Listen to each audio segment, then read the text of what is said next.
नमस्कार, मैं हूं तेजपाल नेगी और आप देख रहे हैं SJTV। आज के हमारे कार्यक्रम कहिए नेताजी के मेहमान हैं नगर निगम हल्द्वानी काठगोदाम के वार्ड नंबर 8 के पार्षद और उत्तराखंड क्रांति दल के महानगर अध्यक्ष हल्द्वानी के रवि वाल्मीकि जी। इससे पहले कि हम रवि वाल्मीकि जी से आपकी मुलाकात करवाएं, आप सभी को लोहड़ी और मकर संक्रांति की हार्दिक शुभकामनाएं। मुलाकात करते हैं रवि वाल्मीकि से। बहुत स्वागत है रवि वाल्मीकि जी आपका कहिए नेताजी कार्यक्रम में। धन्यवाद नेगी जी। आपने भी आवेदन किया है यूकेडी की ओर से हल्द्वानी विधानसभा सीट के लिए। यूकेडी की चुनावी इतिहास है, उसको देख के कितने % आपको लगता है कि यूकेडी फाइट कर रही है? भाई साहब, कायदे में देखा जाए तो यूकेडी अच्छी सीटें लाएगी इस बार, क्योंकि हम पिछली बार हमारे कोई सीट नहीं आई थी जी, और उसको स्वीकार में हमें कोई अफसोस वाली बात नहीं है, क्योंकि ऐसा है, लहर थी। आप जानते हैं कि मोदी जी की लहर थी। मोदी जी के नाम पर उस समय पर किसी को भी इन्होंने टिकट बांट दिया, चाहे वो कैसा भी आदमी था, सही था या नहीं था, मेरा कहने का मतलब है जी, वो जीता।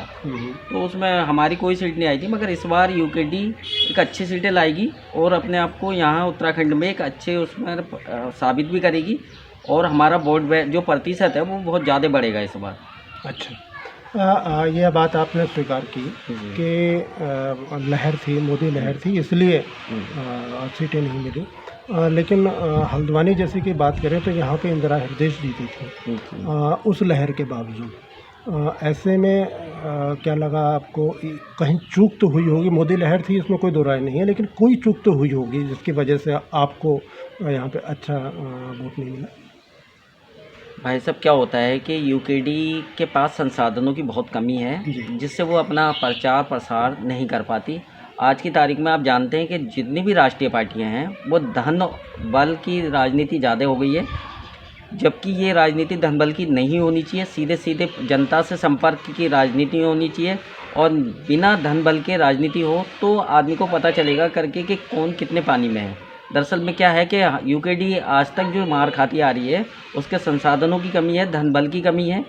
और जिस दिन यूकेडी सत्ता में आ गई, एक बारी रनिंग में आ गई, तो यहाँ की जनता समझ जाएगी उनके कार्य को देखते हुए कि यूकेडी क्या कर सकती है और क्या करेगी आगे। ये बात सही है कि आज की राजनीति में धन बल, बाहुबल, उन सब की आवश्यकता पड़ती है।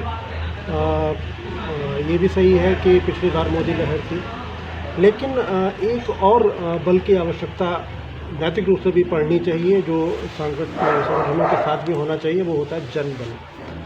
माना ये जाता है कि जनबल के मामले में भी यूकेडी जो है 5 साल तक शांत रहती है, और जब चुनाव आता है तो उसके बाद अचानक उसके नेता उभर के आ जाते हैं और वो टिकट बांटती है, जितनी सीटें हैं सभी को जीतने का दावा करती है, और कई लोग इस बात को सुन के हंसते भी हैं। कितने गंभीर हैं आप?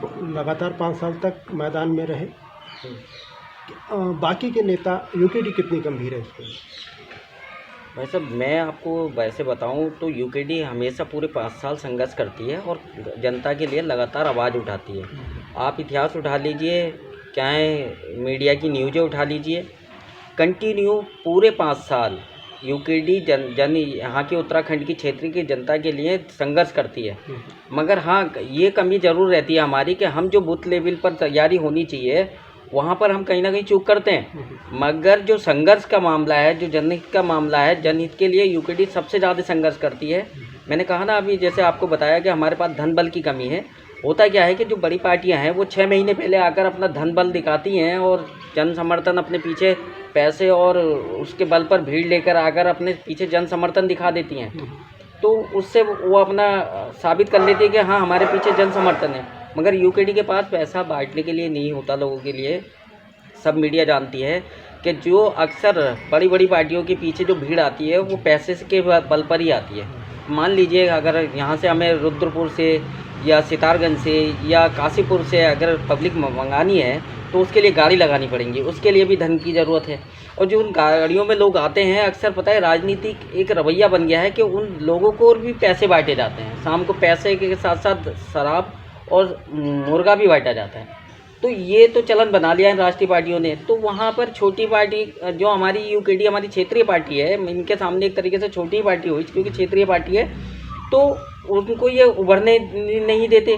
हमारी न्यूज़ें तक तो दबा दी जाती हैं। अभी बीच में अब मैं बताऊं, पिछले इसी महीने में 10-12 दिन हो रखे हैं हमारे भीमताल में एक अच्छा प्रोग्राम था जिसमें 10,000 करीब पब्लिक थी, मगर मीडिया ने उस न्यूज़ को हाईलाइट ही नहीं किया। वो वहीं तक ही सीमित कर दी, सिर्फ भीमताल तक। वरना अगर वो किसी राष्ट्रीय पार्टी की न्यूज़ होती तो पूरे प्रदेश लेवल पर जाती। तो यहाँ पर कहीं ना कहीं आपका ये मानना है कि जो राष्ट्रीय दल हैं ये धनबल बाहुबल और ये जो नया एक और सिस्टम शुरू हुआ है, मीडिया को भी अपने प्रभाव में ले लेते हैं, और ऐसे में जो क्षेत्रीय दल है उनके लिए दिक्कत आती है। लेकिन और भी राज्य हैं जहाँ पे क्षेत्रीय दल बड़ी मजबूती के साथ काम कर रहे हैं, उन्होंने अपनी सरकारें भी बनाई हैं क्षेत्रीय दलों ने। तो कहीं ना कहीं ये तो मानना ही पड़ेगा कि यूपीडी भी वैसी मजबूती हासिल नहीं कर पाई।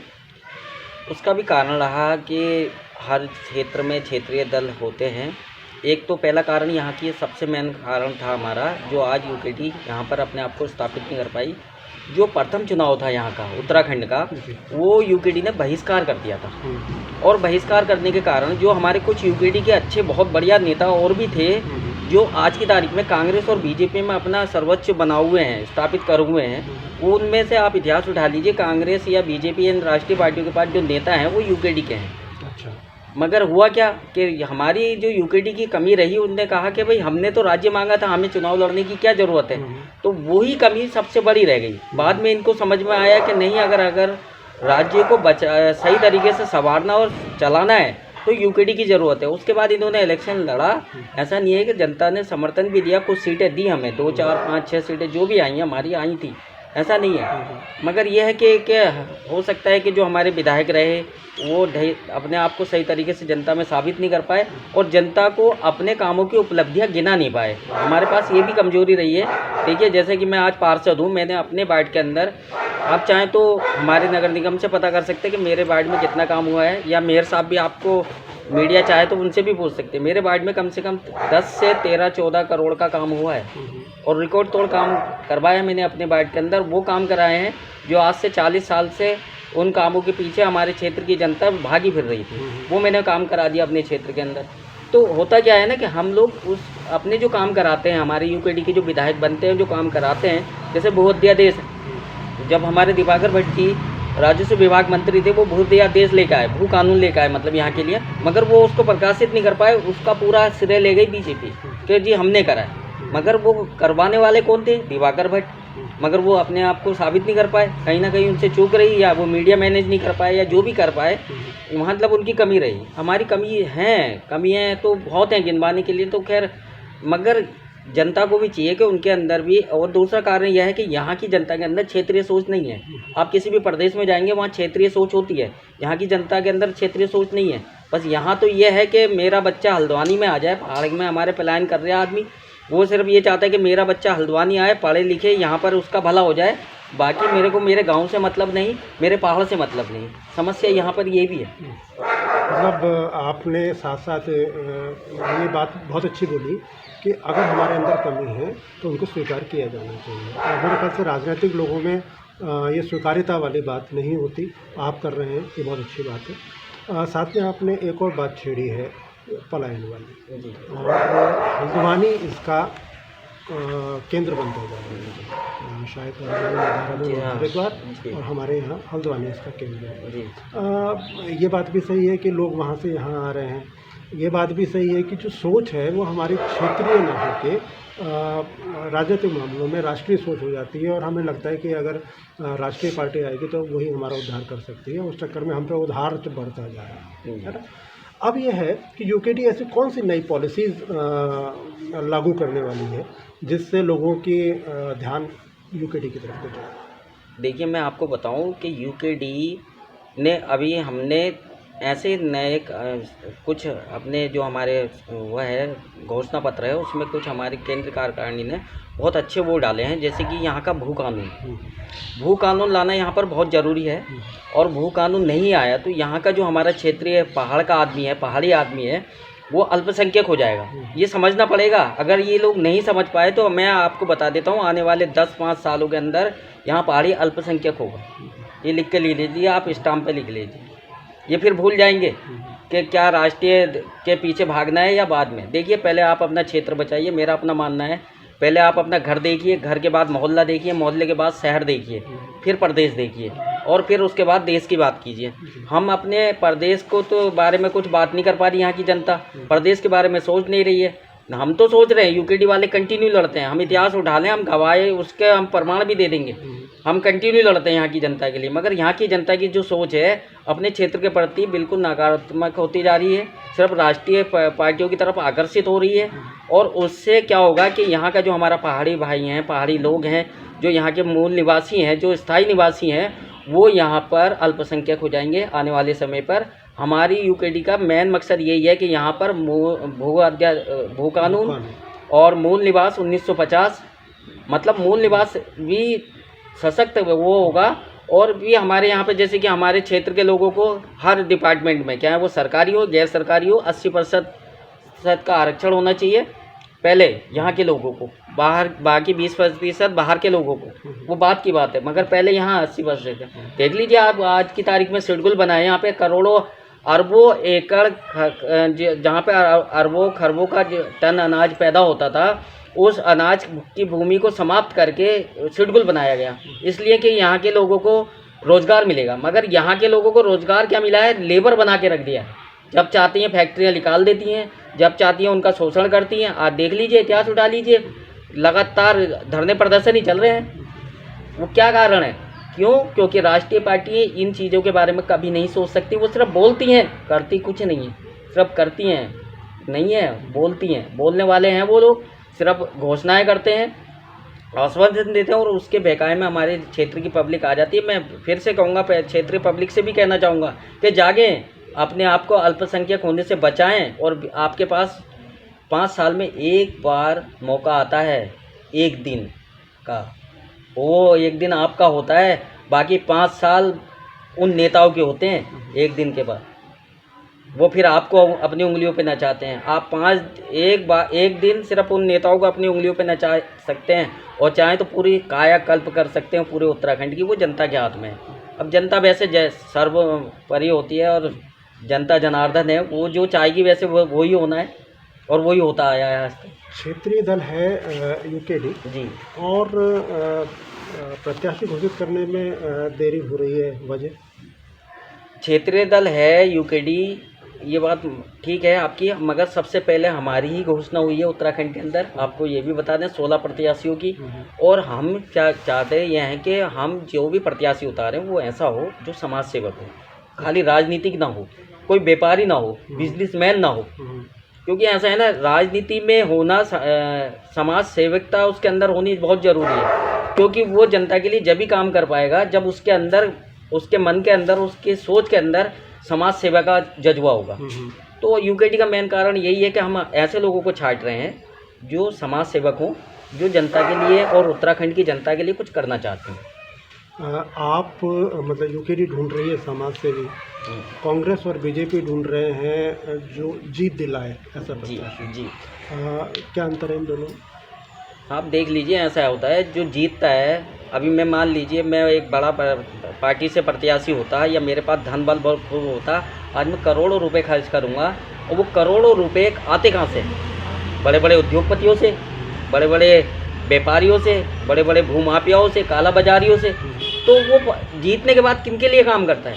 उन्हीं के लिए काम करता है। लास्ट में अगर उसके पास 20% समय बचता भी है, जब तक वो सोचता है कि मैं अब जनता के लिए कुछ करूँगा, वही जनता के लिए मुझे कुछ करना चाहिए, समय ख़त्म हो जाता है। और यूकेडी इसलिए समाज सेवक ढूंढ रही है, इसलिए समाज सेवा वाले सोच के लोगों को ढूंढ रही है कि वो अगर वो जीतेंगे तो सिर्फ समाज सेवा करेंगे। आप मुझे देख लीजिए, मैंने कहा ना आपसे, 14 करोड़ का मैंने अपने वार्ड के अंदर काम कराया है, 14 रुपये नहीं कमाए। मेरी जगह और कोई होता तो आप जानते हैं कि मैं क्या बोलूँ, आप इस बात को छोड़ दीजिए। कितनी उम्मीद है आपको? आपके साथ कुछ और लोगों ने भी यहाँ से आवेदन किया है यूकेडी में, कितनी उम्मीद है आपको कि आपको टिकट मिलने जा रहा है? ऐसा मैं आपको बताऊँ, देखिए उम्मीद तो पूरी है, 100% उम्मीद है मेरे को। बाकी पार्टी का निर्णय सर्वोपरि है, उनको हम तन मन धन से मानेंगे, वो जो फैसला करेंगे वो हमें माननी है। ऐसा कुछ नहीं है कि टिकट हमें ही मिलना चाहिए। अगर पार्टी को लगता है, हमारे शीर्ष नेतृत्व को लगता है कि मुझसे अच्छा कोई कैंडिडेट है, तो वो उसे टिकट देंगे, मैं उसका सपोर्ट करूँगा। तन मन धन से जो इतना मेरे से हो सकेगा वो मैं करूँगा। आपने ये साफ कर दिया कि आवेदन आपका है, निर्णय पार्टी केंद्रीय नेतृत्व का होगा, आपका जो भी होगा आपके साथ है। मान लेते हैं आपको टिकट मिल जाता है, जो चुनाव आचार संहिता के कुछ नए नियम हैं कोविड पीरियड को देखते हुए लगे हैं, आपने ये भी कहा कि हमारे साथ में संसाधनों की कमी रहती है, धन बल हमारे पास नहीं होता, बाहुबल को हम यूज ही नहीं करते, तो ऐसे में चुनाव प्रचार में दिक्कतें आएंगी। क्या क्या प्लानिंग की है आपने? देखिए सर, हमारे पास पहले ही मैंने आपको बता दिया था कि हमारे पास संसाधनों की कमी रहती है, और कोविड को देखते हुए कुछ गाइडलाइंस आचार चुनाव आयोग ने तय किए हैं, और उस गाइडलाइंस पर ही हम काम करेंगे। हम ज़्यादा सोशल मीडिया में एक्टिव रहेंगे, सोशल मीडिया के माध्यम से अपना प्रचार करेंगे, और अगर हमने कुछ टीमें बनाई हैं अपने साथ, तो हम ज़्यादा से ज़्यादा 3 या 4 लोगों की टीम बनाएंगे। हम एक मोहल्ला उन्हें देंगे, आप 2 दिन में 3 दिन में एक मोहल्ला करिए। हमें ज़रूरत नहीं है ज़्यादा भागने की या हल्ला करने की, क्योंकि हमारे लिए उत्तराखंड की जनता की सेफ्टी ज़्यादा ज़रूरी है, चुनाव ज़रूरी नहीं है।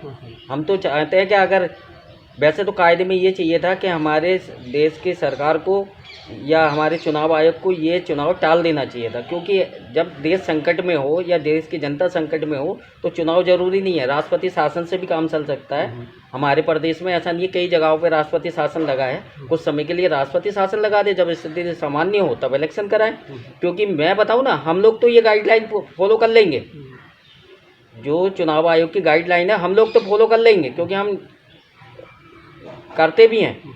मगर क्या बड़े पार्टियां या राष्ट्रीय पार्टियां इन गाइडलाइनों को फॉलो करेंगी? नहीं करेंगी, तो उससे कोरोना फैलने का कहीं ना कहीं खतरा बने रहेगा मेरे से। बिल्कुल सही बात है।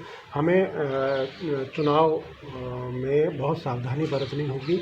हमें वोट डालने से पहले, घर से निकलने से पहले ये भी चेक करना होगा खुद को कि हम कोरोना पीड़ित हैं या नहीं है। ये सारी दिक्कतों के बीच में यह चुनाव होने जा रहा है। रवि वाल्मीकि का आवेदन है, और टिकट की संभावना है उनको कि उन्हें टिकट मिलेगा और वो करेंगे। कांग्रेस, बीजेपी, आम आदमी पार्टी और यूकेडी 4 यहाँ पे दिखाई पड़ रहे हैं। सोशल मीडिया में आपने कहा, सोशल मीडिया के थ्रू प्रचार प्रसार करेंगे।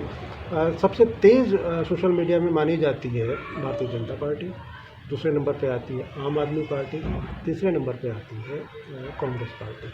अब उपरांत अभी तक तो सोशल मीडिया पे पीछे है। ऐसा क्या रणनीति बनाएंगे आप कि इन सब को पछाड़ते हुए आप आगे निकले? देखिए, हमारे पास, मैंने कहा ना, हमारे पास वही साधन है सिंपल टैप के। हमारा मेन मकसद है अपने विचार, अपनी बातों को जनता तक पहुंचाना, ज़्यादा से ज़्यादा जी, बस वही हमारा मेन मकसद रहेगा। क्योंकि हमारे विचार ही हमारी लड़ाई है देश के लिए, जनता के लिए, और वही हमारा कर्म भी होगा। जो हमारे विचार हैं, जो हमारी बातें हैं, जो हम जनता तक पहुंचाना चाहते हैं, वो हमारा कर्म भी होगा। और वो हम कुछ टीमें हमारी गठित रहेंगी, क्योंकि सोशल मीडिया में हम, ऐसा नहीं है कि यूकेडी पीछे आज की तारीख में बहुत आगे है दरअसल उन बड़े दलों से। जी हाँ, उनसे तो पीछे रहेगी। देखिए, उनके पास 10 साइडें खोल सकते हैं, हम 10 साइडें नहीं खोल सकते, हम 1-2 साइड ही चला सकते हैं। मैंने बताया ना, हमारे पास संसाधनों की कमी है, हर चीज़ में कहीं ना कहीं धन ही आता है, तो वो वाला हिसाब है। तो हमारा कहने का मतलब यह है, हम टीमें बनाएंगे, 2-2, 3-3 आदमी होंगे, उनके हाथ में पर्चे पॉम्पलेट देंगे, भाई घर तक पहुंचाने हैं, भीड़ इकट्ठा नहीं करती है जनता को, बस इतना ये पर्चे पहुँचे, जनता उसे पढ़े और समझे। जनता आज की तारीख में हमारे उत्तराखंड शिक्षा के मामले में टॉप नंबर पर है, तो हमारे उत्तराखंड की जनता पढ़ी लिखी भी है, समझदार भी है। देखिए, ऐसा है ना, राष्ट्रवाद एक अलग चीज़ है, मगर क्षेत्रीयवाद भी एक बहुत ज़रूरी चीज़ है, और क्षेत्रीय सोच जनता के अंदर होनी चाहिए। मैं फिर से एक बार कहूँगा, भैया क्षेत्रीय सोच लाइए, अपने आप को अल्पसंख्यक होने से बचाइए। ये थे रवि वाल्मीकि, जिन्होंने आवेदन किया है यूकेडी के लिए, उन्हें टिकट मिलेगा, यह उनको संभावना है। और उन्होंने बताया कि अगर वो उनको टिकट मिलता है तो किस तरह से चुनाव प्रचार करेंगे। साथ में उन्होंने एक महत्वपूर्ण बात बोली है, वो ये कि कोविड के नियमों का पालन करते हुए वो चुनाव प्रचार करेंगे। उनकी प्राथमिकता जनता को बचाना है, ना कि चुनाव जीतना। ये बहुत बड़ी और महत्वपूर्ण बात है। मुझे लगता है कि ये इन्हीं चीज़ों को और भी राजनेताओं को फॉलो करना चाहिए, ताकि चुनाव सुख संपन्नता के साथ में तो निपटे, साथ में हमारे देश की जनता, हमारे प्रदेश की जनता, हमारे क्षेत्र की जनता स्वस्थ भी रहे। मिलते हैं कहिए नेताजी के दूसरे अंक में किसी और नेताजी के साथ। मैं पंकज जोशी के साथ तेजपाल नेगी। नमस्कार।